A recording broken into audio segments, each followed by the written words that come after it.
So nanata sa ikatulo no sa seven last words of Christ. So can be found in John 19:26-27. Woman, here is your son and here is your mother. So akong basahon ang full version. Okay, John 19 26-27. When Jesus therefore saw his mother and the disciples standing by whom he loved, he saith unto his mother, Woman, behold thy son. Then said he to the disciple, Behold thy mother. And from that hour, that disciple took her unto his own home. So, ang Ginoo magapanalangin siyang pulong mga igsoon.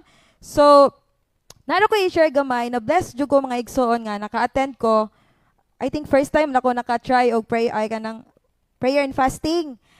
So gabi and the blessed po ko nga naminaw because we also have these 7 last words and timing pod kapastoran ning apart gabi.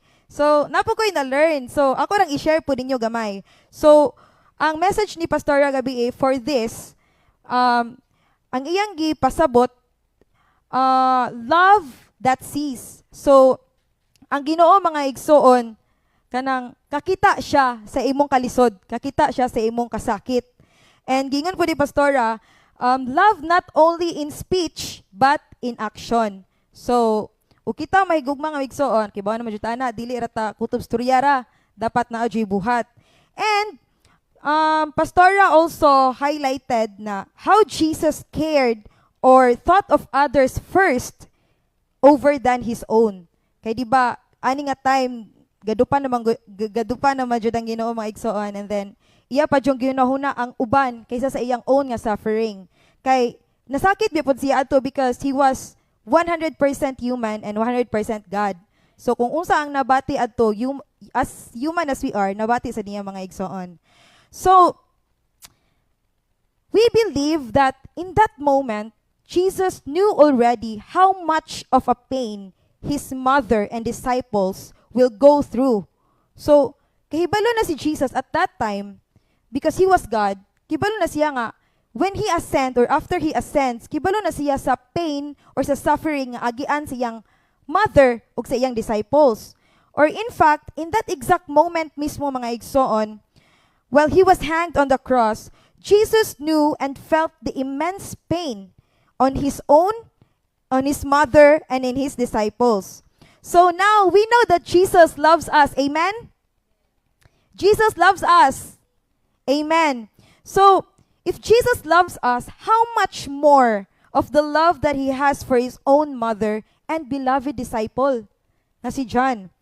So now church, kita magod, we often see love and care as the immediate relief of discomfort. Something done gently and softly. So when we think of love and care, atong hunahuna dayon nga, it is something nga done gently towards someone para ma-comfort sila. Done softly. Because then again, kinsa may ganahan og love nga kanang samok. Kinsa may ganahan og love nga hard. 'Di ba?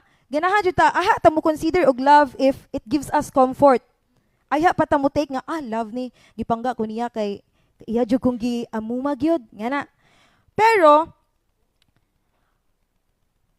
so we see love and care as the immediate relief of discomfort, something done gently and softly. But you see, love isn't always a whisper of comfort. So ever wonder mga igsoon, ever wonder why Jesus did not miraculously stop right at that time their agony? Like, wa mo nakatinga nga, we know that Jesus loves us. And then, pagkahibaw na to nga Jesus loves us, why did he allow nga yang mama makita niya nga nasakitan? In grief. Yang favorite nga disciple nga masakitan. So, in just a snap of a finger, he could instantly comfort and take the pain away for them. But ever wonder that despite knowing that Jesus loves us, why is he allowing pain in us? So now, maybe the meaning of love, kay di ba nga soft and gentle ang love, might have been unclear at this point. because Jesus loves us in a way we cannot fathom and understand. Sometimes mga igsoon, ang paagi sa paghigugma sa Ginoo nato, it can be in a form of pain, suffering, but we cannot fathom it yet at that moment. Dili nato ma-realize ba nga, this is a form of love. Bikay nasakitan man ka, so syempre, dili mo siya ginatake as love. So now, let me share my key points on my sermon. Ako ni siyang gitaytulan mga igsoon na, pain is a proof that there is love. Pain is a proof that there is love. Makaingon ta nga, ngano day og makalit ra og pandol, laday love ana. Pero bitaw, kaning akong sermon, ang pasabot ani, like for example, like kana jung mga tao nga kanang health conscious jud kanang ganahan mag-gym. Ila jud nang kanang intent, na jud sila intent kay ilang i-break ilang own muscles, but because you love, naay pain. So nakabasinati kag pain because you love to build your body, 'di ba? So when you love your studies, makaagi pug ka og pain pagkalisod kay if you love your studies, of course mag-sacrifice ka nga magtuon jud ko, magbilar jud ko. So mao pasabot maigsoon. Pain is a proof that there is love. So from the scripture, how did Jesus show that pain is a proof that there is love? So integrating the concept that Jesus chose not to bypass the human experience, while he possessed the power to miraculously end their sorrow instantly, he opted to hallow the grieving process instead. So nara ko'y duha ka key points mga igsoon.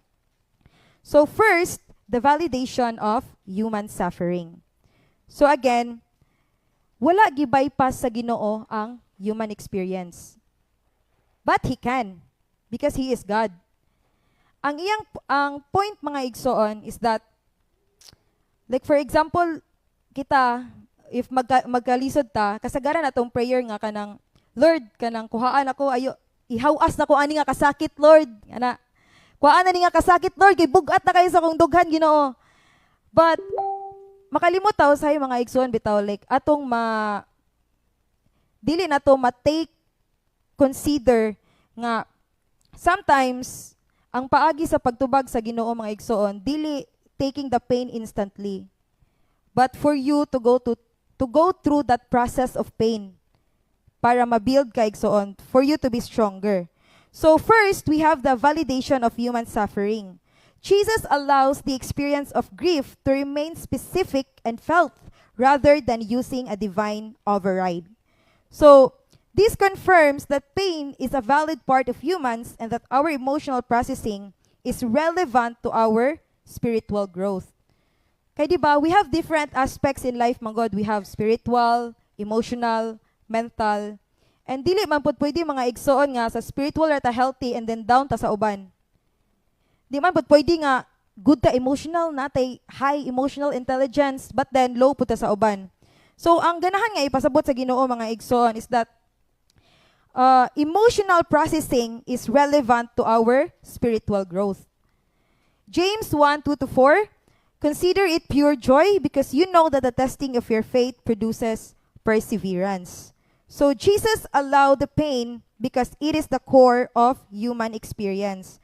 So diba, kanang Jesus allowed us to experience the pain kay, diba, yan naman sila nga, experience is the best teacher.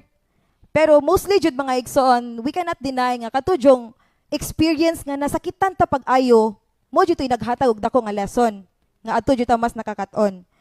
So sometimes God does not answer our prayers by taking away the pain instantly, but by letting us experience the pain to be in the process of suffering and enduring it to build a stronger foundation. So to bypass it, meaning to bypass kana bitawng mo skip ka sa necessary nga route nga imbis kaniya nga gianan imong skip mura kag shortcut kibali. So to bypass it would be to deny the reality of love. So for example mga igsoon, imo bitawng you tend to try to escape the pain. Kita manggod, kisa mo ganahan masakitan, di ba? We tend to try to escape the pain. Pero wala ta kibalo nga ang important lesson di ay kay is when we go through that pain. Because when we bypass mga igsoon, tabla ra nga atong gi-bypass ang lesson ana nga pain.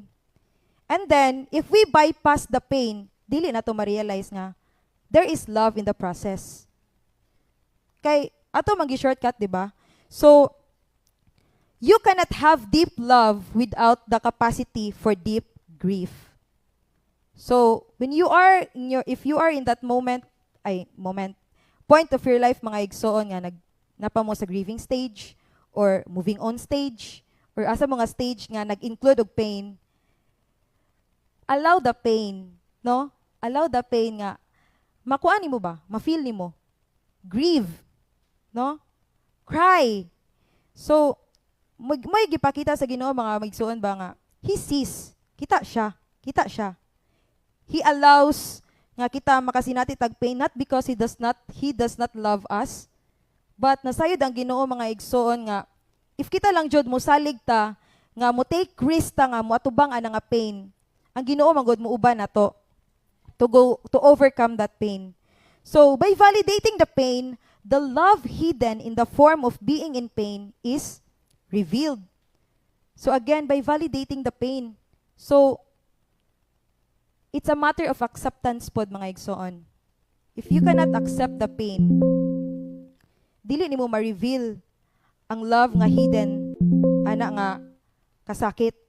So whenever you feel like nobody can ever understand the depth of your pain, remember that Jesus sees the pain, the grief, the suffering.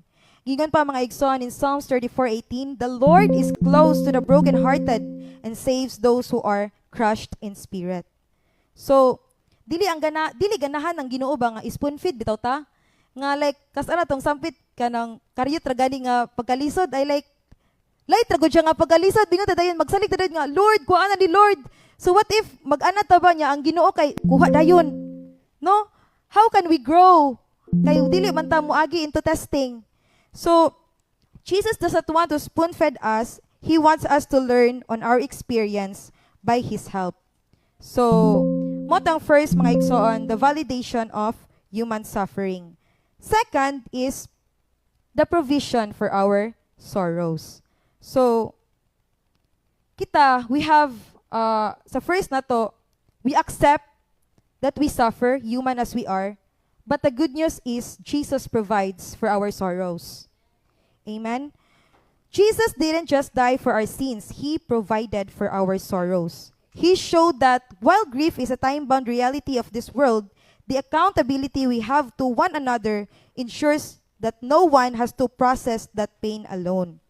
So di ba, sa gingon ganina sa scripture, by accepting one another, si Mary and John, they move beyond individual isolation into a shared space where grief is not just felt but witnessed. Kay kita man gud igsoon, ani ko nakaingon ba nga a man is not an island. Sara? I know no man is an island. Oh. Kay gani, 'di ba? Kay gani pag behold ni Jesus, ni Mary and ni John, gi-allow niya ang grief to fully processed rather than suppressed. Ipakita sa Ginoo ba nga, dili nimo kailangan pag-agian nga suffering alone. Na ako ihatag nimo nga muamuma, nga mo share ana nga grief, mo share ana nga suffering. So, lingyan nimong tabad mga igsoon. Left and right. That's your gift of community from God. So, let us be grateful no nga kanang natay nga na nga kind of community ba. It's good to really be part of a group or a community mga igsoon nga pareha bitaw mo og kanang goal or like kana bang community nga kanang mutabang nimo, mo encourage nimo nga na. So it's a gift from God. So He proved that the solution to grief isn't always a miracle from the sky, but a person standing next to you. He provided for Mary's sorrow by giving her a new son, and for John's by giving him a mother. So, Galatians 6:2, carry each other's burdens, and in this way you will fulfill the law of Christ. So, again, be grateful for the gift of community. kay gamay rin yung mga igsoon. Kana bitawng napukoy na basahan nga ay natanawan ba nga kanang nag-podcast sa social media nga na siya nga one of the most kanang important gift daw nga iya yung gina-treasure nga gihatag sa Ginoo kay kanang community. Community nga kanang maduulan nimo, community nga i-push ka closer sa Ginoo and i-push ka closer sa Ginoo or i-pull ka closer sa Ginoo. And then community nga kanang dili bitaw mo biya nimo nga kana bang if ikaw maluya sila pod bahala na guna siya oy. Iya bitaw tag kaluwasan nga ra dili gana nga type of community ba. So it is really a gift mga igsoon nga kanang tagaan ka sa Ginoo o kanang community nga muagak nimo. Kanang mag-agakay mo ba one another. So Christ's love is a design that prioritizes long-term structural integrity over immediate emotional comfort. So it focuses on the reality that Jesus' decision to let them stay in their grief was not an absence of care, but a profound, high-level integration of their pain into a new system of communal support. So, ang ako lang maingon jud mga igsoon in conclusion, kita, if ipasinati ta sa Ginoo sa isa ka masakit na experience, dili na to siya kanang isipon bitaw nga it was because sa absence sa care sa Ginoo. But ato siyang isipon nga it is a testing of our faith, no? Nga musalig ra jud ta kay again it produces perseverance. So moara to mga igsoon, pain is a proof that there is love. So ang Ginoo magapanalangin siyang pulong.